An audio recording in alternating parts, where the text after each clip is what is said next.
Hi, the next section is Wilcoxon signed rank test. So this is an alternative to one sample t-test, but we need much less assumption on distribution of random variables. So when normality assumption of t-test is severely violated, for example, distribution of X is very skewed or very heavy-tailed, the Wilcoxon signed rank test can be used. So this test only assumes symmetry of the distribution of observations x1 to xn under the null hypothesis, and we don't have any assumption on the alternative hypothesis. So we test whether or not x1 to xn are centered at 0. So that is null hypothesis. And alternative is any other distribution. So that means x1 to xn does not follow a distribution symmetric around 0. So this test is robust against violation of normality. So if you assume normality, we can do the test, but if assumption is violated, the result is invalid. But this test is valid under a wide range of distributions. On the other hand, this test has a lower power than one sample t-test. So that means it is harder to reject H0 even when the same data is used. So basically we have less assumptions. So that is an advantage. And the drawback is we have lower power. So basically we are on the safe side. So we don't assume normality. So we think about the general case, but conclusion is a little weak. So that is true for any test. We drop more assumptions, then the power is weaker. So it's harder to reject null hypothesis.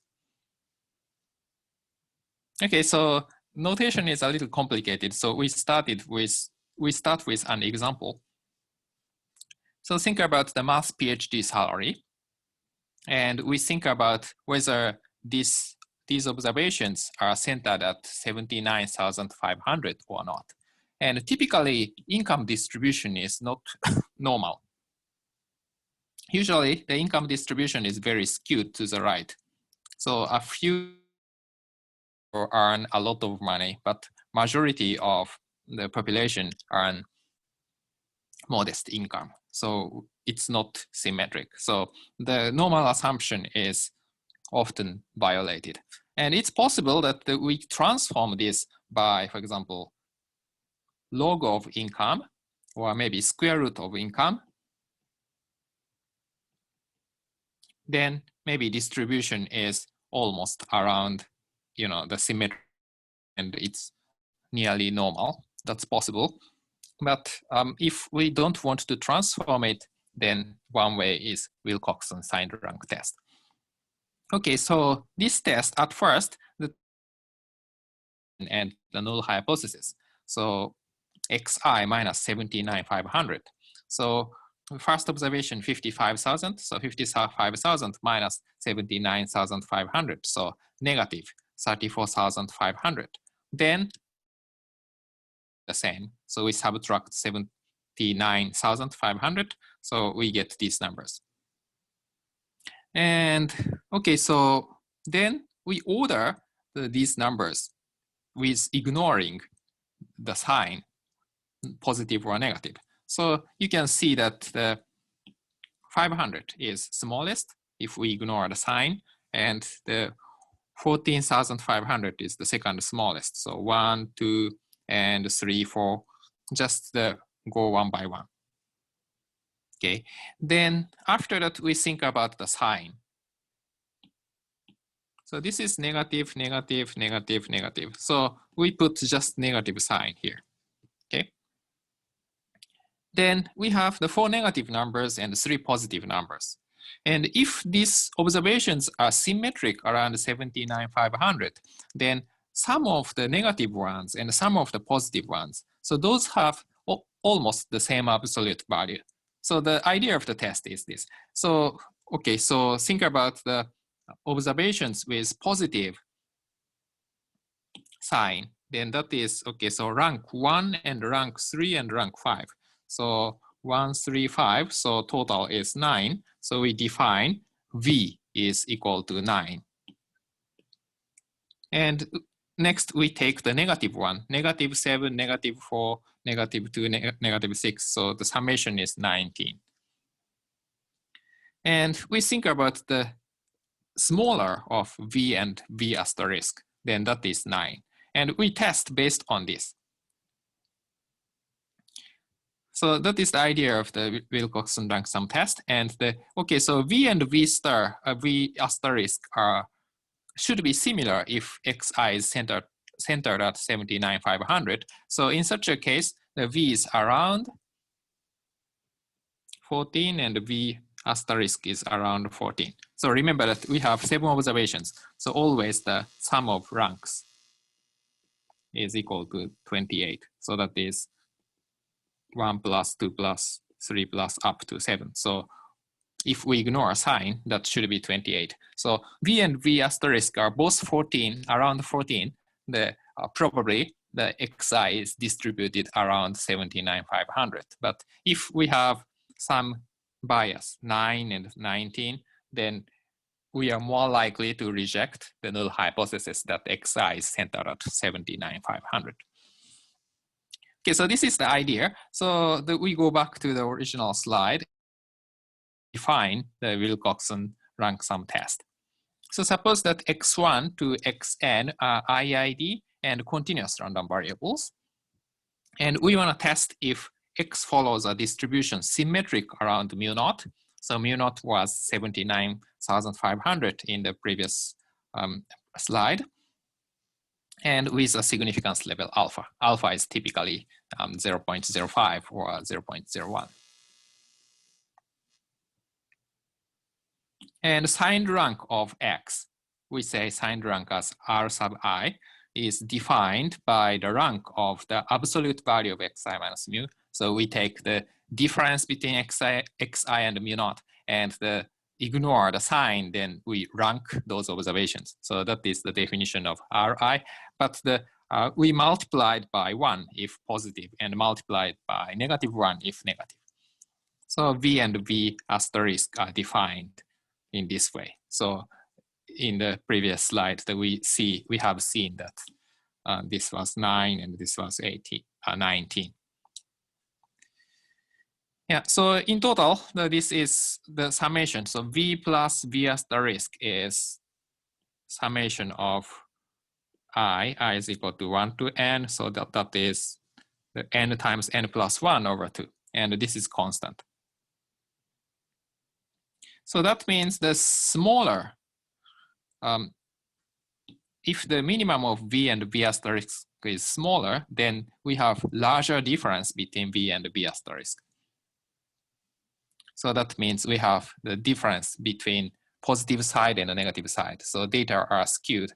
So I mean, the data is biased to the positive side or negative side. So in such a case, that we reject null hypothesis. And then how exactly that we define p-values? We discussed this. And let V be the statistic under H0, and V is the minimum of, V is the sum of the rank for positive side, right? Positive side. So positive side, and suppose that we obtained the value V. So last time we obtained 9, right? So this is the lowercase v. Then to calculate p-value, we have to set the alternative hypothesis. And here, the alternative, at first, we think about two-sided test. And the alternative is distribution of X is not symmetric around the mu naught. Then in that case, the p-value is defined by this. The minimum of V and V asterisk is less than V. And actually, under null hypothesis, the V and V asterisk are symmetric. So those have the same distribution. So these have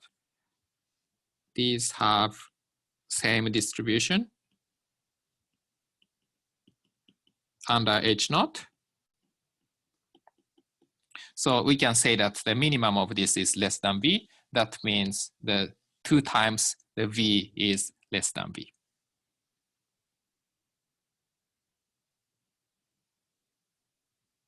Yeah, so I think that the V should be somewhat small number. So I think that the probability of V is be 50% or smaller. Otherwise, right-hand side can be larger than 1, so it's not equal. But as long as the V is the lower side, then that's fine. Okay. So that's the null hypothesis. That's the p-value. So the idea is that the distribution of V is here. Distribution, we don't really know what distribution it has. It's discrete distribution. So we have this kind of distribution of V. And if we have observed V lowercase v, then p-value is this side and also this side. So this is symmetric distribution. So I think we need one more bins. 1, 2, 3. Yeah, maybe have to make the symmetric distribution. So then for two-sided test, the p-value is defined as the sum of the shaded area, the red area. And for one-sided test, if H1 is mu is less than mu naught, then the p-value is just one side, so this side only. And if alternative hypothesis is mu is larger than mu naught, then we only have this side. So maybe we have to distinguish, so this side. And the two-sided, we take the summation. So this is the p-value. And how to make this distribution? So this distribution is the distribution of V under null hypothesis. Distribution of V under null hypothesis. And under null hypothesis, basically observations are random. So we can randomly generate the numbers, and we can calculate, we can simulate the distribution of the capital V. Okay, so for example, if we have 7 observations as previously seen, that we generate just one randomly positive and negative sign. So basically we just choose several ones to assign to the positive side. So for example, 2 and 5 and 7, then the total is 14. So we randomly select 3 observations, randomly select any number of observations, maybe 1 to 7 observations randomly. Then we simulate the V. So we continue this maybe 10,000 times. We can simulate the distribution of V. So in this way, we can calculate p-value. Often in statistical tests with complicated test scheme, we rely on simulation to calculate the distribution of test statistic. Okay, so in terms of rejection region, since we defined the p-value in the previous slide, then we define the rejection region as this. So basically, if we have distribution of V here, then we reject the both sides, both extreme. So distribution of V under null hypothesis, then, okay, so suppose distribution is like this. This should be symmetric.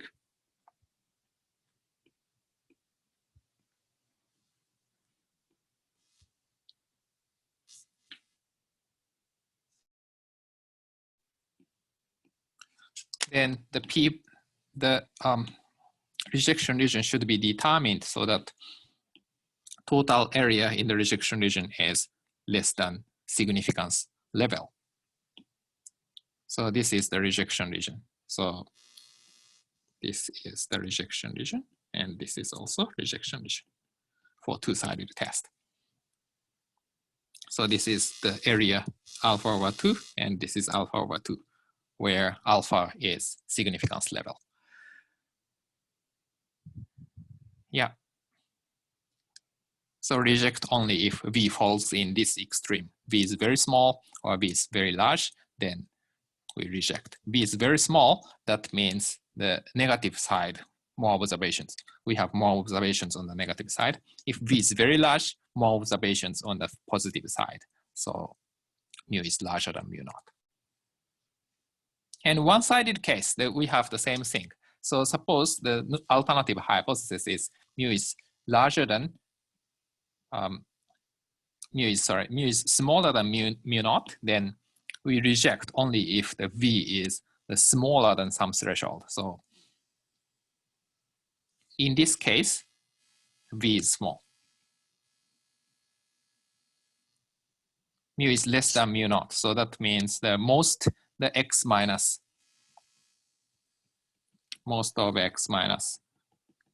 mu naught is negative, right? So the most of that is negative. So V is small. V is the rank of the positive ones.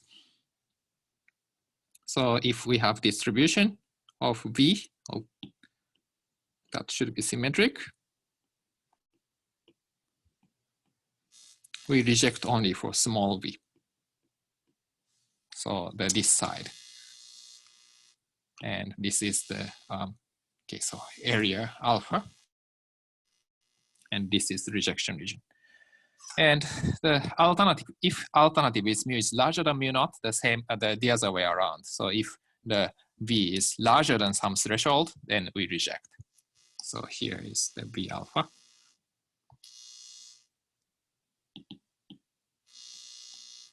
And the other way around. So in this way that we can do the Wilcoxon, the signed rank test. So yeah, so this is the case. And for this specific case, if we have 7 observations, basically the number of observations determines the distribution of V.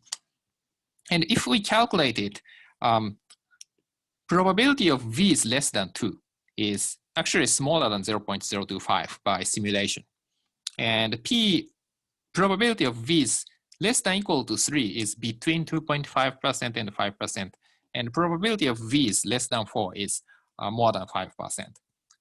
So if two-sided test, then we reject only if this is, yeah, so if the 5% significance level and the two-sided, then we only reject if V is less than 2 or V asterisk is less than 2. V and V asterisk have the same distribution under null hypothesis because that is symmetric. We have the symmetric assumption under null hypothesis. Okay, so the rejection region is this. Minimum of V and V asterisk is less than 2. Or we can say that the V is less than 2 or V is more than 26. Yeah, so V, the range of V is 0 to 28 and the V is symmetric. V has symmetric distribution.